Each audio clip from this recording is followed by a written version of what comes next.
Assalamualaikum warahmatullahi wabarakatuh. Anak-anakku sekalian, kelas 7. Mari kita mulai materi PJJ SKI kelas 7 pada pertemuan yang kedua. Tapi sebelum materi saya sampaikan, tidak lupa kita berdoa terlebih dahulu dengan harapan semoga kita tetap diberikan kesehatan sehingga bisa menerima pelajaran dengan baik dan betul-betul mendapatkan ilmu yang bermanfaat. Dan jangan lupa jaga kesehatan. Sebelum mengerjakan, anak-anak siapkan buku tulis kalian. Misalnya ada kata-kata yang penting bisa dicatat, karena di sini nanti akan sampaikan itu kadang-kadang ada yang tidak ada di LKS kalian. Maka siapkan buku tulis untuk mencatat yang penting-penting. Ya. Sebelum materi saya sampaikan, kita mulai berdoa terlebih dahulu dengan membaca bacaan basmalah. Semoga apa yang kita inginkan itu dikabulkan oleh Allah Subhanahu wa taala. Bismillahirrahmanirrahim. Materi PJJ SKI pada pertemuan yang kedua yaitu mengenai dakwah Nabi Muhammad di Mekah. Ya, dakwah Nabi Muhammad SAW di Mekah. Yang pertama, riwayat singkat, riwayat hidup Nabi Muhammad SAW. Ini kalau di LKS kalian itu pada bab kedua. Tetapi di sini tidak ada uraian mengenai riwayat hidup Nabi Muhammad. Ya, maka dari itu bisa kalian catat yang penting-penting di buku kalian. Nabi Muhammad lahir pada tanggal 12 Rabiul Awal tahun Gajah yang bertepatan dengan tanggal 20 April 571 Masehi. Nabi Muhammad ayahnya itu bernama Abdullah, sedang ibunya bernama Siti Aminah binti Wahab. Nasab bapak dan ibu beliau bertemu pada datuk beliau yang bernama Kilab. Jika dirunut sampai atas, nasab beliau berakhir pada Nabi Ismail. Ya, pada Nabi Ismail ibnu Ibrahim, bapak orang. Nah, ini Nabi Ismail ibnu Ibrahim. Nabi Ibrahim itu mendapat sebutan bapak orang Arab, al-Musta'ribah. Ini sebutan Nabi Ibrahim. Beliau berasal dari suku asli Quraisy, yang mana suku Quraisy adalah suku yang mempunyai kedudukan utama. Ya, mempunyai kedudukan utama dalam kemuliaan dan kedudukan yang tinggi di antara bangsa Arab. Nabi Muhammad lahir dalam keadaan yatim. Ya, lahir sudah yatim karena ayahnya yang bernama Abdullah itu sudah meninggal 3 bulan setelah menikahi Aminah. Jadi Nabi Muhammad masih dalam kandungan itu ayahnya sudah meninggal. Saat itu usia Abdullah kurang lebih 25 tahun. Ayahnya Nabi Muhammad tadi Abdullah meninggal usia 25 tahun. Nabi Muhammad dilahirkan di rumah Abi Thalib di Si'ib Bani Hasyim. Perempuan yang bertindak sebagai bidannya adalah Asy-Syafa' Ummu Abdurrahman bin Auf. Ketika Nabi Muhammad lahir, ibunya mengirim utusan kepada kakeknya untuk memberi kabar, maka Abdul Muthalib datang dengan gembira dan menemaninya dengan nama Muhammad. Dalam awal perkembangan Muhammad disusui dan dibesarkan oleh ibu kandungnya sendiri, Aminah binti Wahab. Setelah itu Muhammad disusui oleh Suaibah Aslamiyah yang merupakan budak pamannya Abu Lahab. Setelah itu Muhammad kecil disusui oleh Halimah binti Abi Zu'aib As-Sa'diyah. Nah, ini agak panjang, biasanya disebut Halimah Sa'diyah. Pada usia kurang lebih 6 tahun terjadilah peristiwa pembelahan dada Nabi Muhammad untuk mengeluarkan bagian setan darinya oleh malaikat Jibril. Nah, ini Nabi Muhammad usia kurang dari 6 tahun ya sudah diadakan pembelahan dada untuk dibersihkan supaya tidak mudah digoda setan. Tapi Nabi Muhammad dibelah dadanya itu oleh malaikat Jibril juga izin pada ibunya Aminah. Ketika Muhammad berusia 6 tahun, ibunya tercinta Aminah binti Wahab meninggal dan dimakamkan di Abuwa. Jadi Nabi Muhammad masih dalam kandungan usia 3 bulan, ayahnya meninggal. Kemudian setelah usia 6 tahun ibunya meninggal. Akhirnya dia masih balita, itu sudah keadaan yatim piatu. Nabi Muhammad kecil diantarkan oleh Ummu Aiman kepada kakeknya, namanya Abdul Muthalib. Ini kakek Nabi Muhammad bernama Abdul Muthalib. Namun 2 tahun setelah itu Abdul Muthalib wafat. Jadi tadi usia 6 tahun berarti usia 8 tahun genten kakeknya wafat karena sudah lanjut usia. Tanggung jawab selanjutnya beralih pada pamannya yaitu Abu Thalib. Ya, dirawat oleh Abu Thalib hingga dewasa. Maka Abu Thalib itu termasuk tokoh yang disegani dan dihormati orang Quraisy. Dalam usia muda Nabi Muhammad hidup sebagai pengembala kambing keluarganya dan kambing keluarganya dan kambing penduduk Mekah. Ya, karena kejujurannya Nabi Muhammad maka dia dijuluki Al-Amin, orang yang terpercaya. Ketika Muhammad berusia 20 tahun terjadilah perang Fijar. Perang Fijar adalah perang antara Kinanah yang bersekutu dengan Quraisy melawan Qais. Namun peperangan itu dimenangkan oleh suku Qais. Nah, peperangan ini terjadi beberapa kali dalam perang Fijar ini antara Kinanah dengan suku Quraisy. Ketika usia Nabi Muhammad mencapai 25 tahun, Nabi Muhammad berangkat ke Syam membawa barang dagangan sebagai saudagar wanita yang kaya raya bernama Khadijah binti Khuwailid. Dalam catatan sejarah, Khadijah adalah saudagar janda kaya raya. Dia memperkerjakan kaum lelaki untuk menjalankan usahanya atau usaha dagangannya dengan sistem bagi hasil. Ketika Khadijah mendengar tentang kejujuran Nabi Muhammad dan perkataannya yang benar, sehingga kaumnya menjuluki dengan sebutan Al-Amin, artinya orang yang terpercaya. Maka ia tertarik untuk memperkerjakan Nabi Muhammad untuk menjalankan perdagangannya ke Syam. Nah, Nabi Muhammad ditemani oleh salah satu pembantu Khadijah bernama Maisarah. Jadi Maisarah itu pembantu dari Khadijah. Kemudian Khadijah melamar Nabi Muhammad saat Nabi Muhammad berusia 25 tahun, sedang Khadijah berusia 40 tahun dan sudah janda. Dalam pernikahannya Nabi Muhammad dengan Khadijah sehingga dikaruniai beberapa anak, yaitu 1. Qasim, 2. Abdullah, 3. Zainab, 4. Ruqayyah, 5. Ummu Kulsum, dan 6. Fatimah. Ini putra-putri Nabi Muhammad dengan pernikahannya dengan Siti Khadijah. Permulaan dakwah Nabi Muhammad ini yang kedua.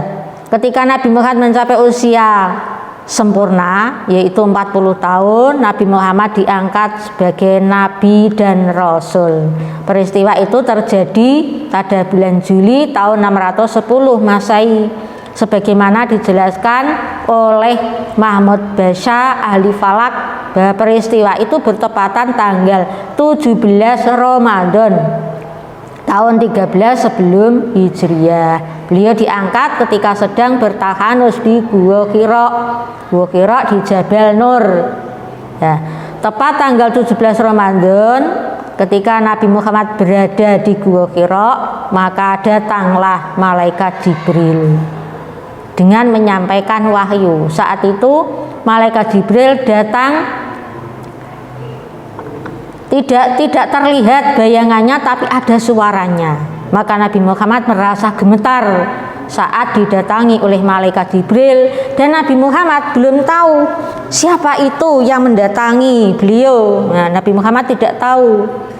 Nah, ternyata itu adalah malaikat Jibril mengajari dan meminta Nabi untuk menyampaikan atau membaca wahyu surat Al-Alaq ayat 1 sampai 5. Bisa kamu lihat di LKS kalian pada bab 2. Wahyu yang pertama turun adalah surat Al-Alaq ayat 1 sampai 5 yang berbunyi, mari disimak LKS-nya ya. Bismillahirrahmanirrahim. Iqra bismi rabbikal ladzi khalaq. Khalaqal insana min 'alaq. Iqra wa rabbukal akram. Alladzi 'allama bil qalam. 'Allamal insana ma lam ya'lam. Ya, itu surat Al-Alaq ayat 1 sampai 5. Ketika pertama, Iqra, bacalah. Nabi suruh membaca oleh malaikat Jibril, padahal Nabi tidak bisa membaca. Ya, ini malaikat Jibril mengatakan sampai 3 kali, bacalah, bacalah, bacalah. Karena Nabi tidak bisa, maka malaikat Jibril menuntunnya. Apakah Nabi Muhammad itu termasuk bodoh karena tidak bisa membaca? Bukan. Memang Nabi Muhammad itu dijadikan tidak bisa membaca karena dikhawatirkan Al-Quran itu adalah karangan Nabi Muhammad. Nah, padahal Al-Quran itu benar-benar wahyu dari Allah Subhanahu wa Ta'ala. Itu maksudnya. Yang artinya Iqra bismi rabbikal ladzi khalaq. Iqra, bacalah, bismi dengan menyebut nama Tuhanmu. Khalaq adalah yang menciptakan. Khalaqal insana, dia telah menciptakan manusia, min 'alaq, dari segumpal darah. Iqra, bacalah, wa rabbukal akram, dan Tuhanmu lah yang maha pemurah. Alladzi 'allama bil qalam, yang mengajarkan manusia dengan perantaraan kalam. 'Allamal insana ma lam ya'lam, dia mengajar kepada manusia apa yang tidak diketahuinya. Itu wahyu pertama. Setelah Jibril hilang, maka Nabi Muhammad pulang ke rumahnya. Maka beliau menceritakan peristiwa yang dialaminya itu ketika dalam gua kepada istrinya Khadijah, sambil badannya menggigil minta untuk diselimuti karena Nabi Muhammad merasa takut didatangi malaikat Jibril tadi. Nah, itu disampaikan kepada istrinya. Kemudian akhirnya Nabi Muhammad istirahat, diselimuti oleh Siti Khadijah. Ya, setelah dia mereda menggigilnya, kemudian Khadijah diajak bicara oleh Nabi Muhammad dengan menceritakan kejadian yang sesungguhnya berada di dalam Gua Hira tadi. Ya, singkat cerita, karena Khadijah sudah mendengar apa yang disampaikan oleh Nabi Muhammad, maka Khadijah mengajak pergi ke tempat Waraqah bin Naufal. Lah, Waraqah bin Naufal itu anak pamannya yang telah memeluk agama Nasrani di zaman jahiliyah. Ia ahli kitab. Dia menulis kitab berbahasa Ibrani dan menulis Injil ke dalam bahasa Ibrani. Saat itu Waraqah sudah tua, renta, dan buta. Telah sampai di tempat Waraqah, Nabi Muhammad sudah menceritakan apa yang dialaminya ketika dalam gua. Waraqah berkata, demi Tuhan yang menguasai jiwaku dalam genggamannya, sungguh engkau adalah nabi umat ini. Telah datang kepadamu Namus atau malaikat Jibril yang datang tadi di dalam gua itu malaikat Jibril. Jadi Nabi Muhammad taunya kalau yang mendatangi dalam gua itu malaikat Jibril ya dari Waraqah bin Naufal yang pernah datang pada Nabi Musa. Sungguh kaummu akan mendustakanmu, mengganggu dan mengusirmu. Nah, ini yang disampaikan Waraqah kepada Nabi Muhammad dan Siti Khadijah. Setelah turun wahyu yang pertama, pertanda Muhammad telah dipilih Allah sebagai nabi dan rasulnya. Setelah itu tidak turun wahyu lagi selama beberapa hari. Nah, para sejarawan bersepakat lamanya wahyu pertama dan kedua adalah 40 hari. Dalam keadaan rindu dan berharap supaya malaikat Jibril datang kembali menyampaikan wahyu kepada Nabi Muhammad. Akhirnya malaikat Jibril membawa wahyu yang kedua, surat Al-Muddatsir ayat 1 sampai 7 yang berbunyi Bismillahirrahmanirrahim.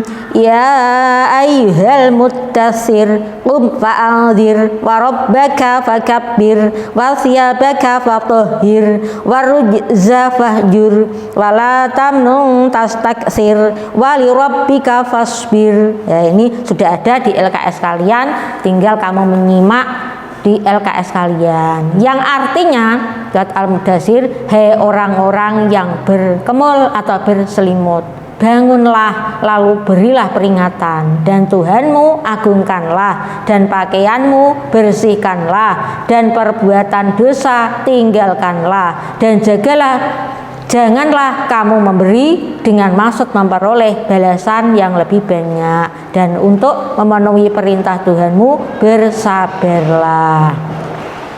Surat Al-Muddatsir berisi perintah Allah, ya ini agar Nabi Muhammad berdakwah menyiarkan agama Islam pada umat manusia. Mulailah beliau berdakwah masyarakat, terutama keluarga dekatnya. Dakwah ini dilakukan secara sembunyi-sembunyi berdasarkan surat Asy-Syu'ara ayat 214 sampai 216. Ya, yang berbunyi wa anzir asyiratakal aqrabin al-ayah. Ya, dilanjutkan sendiri. Ya. Dan surat Al-Syu'ara ini yang artinya dari ayat 214 sampai 216, dan berilah peringatan kepada kerabat-kerabatmu yang terdekat, dan rendahkanlah dirimu terhadap orang-orang yang mengikutimu, yaitu orang-orang beriman. Jika mereka menduhakaimu, maka katakanlah, sesungguhnya aku tidak bertanggung jawab terhadap apa yang kamu kerjakan. Demikian materi yang saya sampaikan, semoga anak-anak bisa memahami. Videonya betul-betul dibuka dan dengarkan, yang perlu dicatat supaya bisa mengerjakan latihan-latihan ini dengan baik. Pilihlah jawaban A, B, C atau D yang kamu anggap benar. 1. Nabi Muhammad lahir pada tanggal 12 Rabiul Awal tahun A. Masehi, B. Gajah, C. Hijriyah, D. Amul Huzni. 2. Nabi Muhammad berasal dari suku A. Khuza'ah, B. Badui, C. Quraisy, D. Qais. 3. Peristiwa pembelahan dada Nabi Muhammad oleh malaikat Jibril pada usia kurang dari A. 3 tahun, B. 4 tahun, C. 5 tahun, D. 6 tahun. 4. Nabi Muhammad dirawat dan diasuh oleh pamannya hingga dewasa yang bernama A. Abu Thalib, B. Abu Jahal, C. Abu Lahab, D. Abu Sufyan. 5. Nabi Muhammad dijuluki Al-Amin, artinya A. Orang yang kaya, B. Orang yang terpercaya, C. Orang yang hina, D. Orang yang miskin.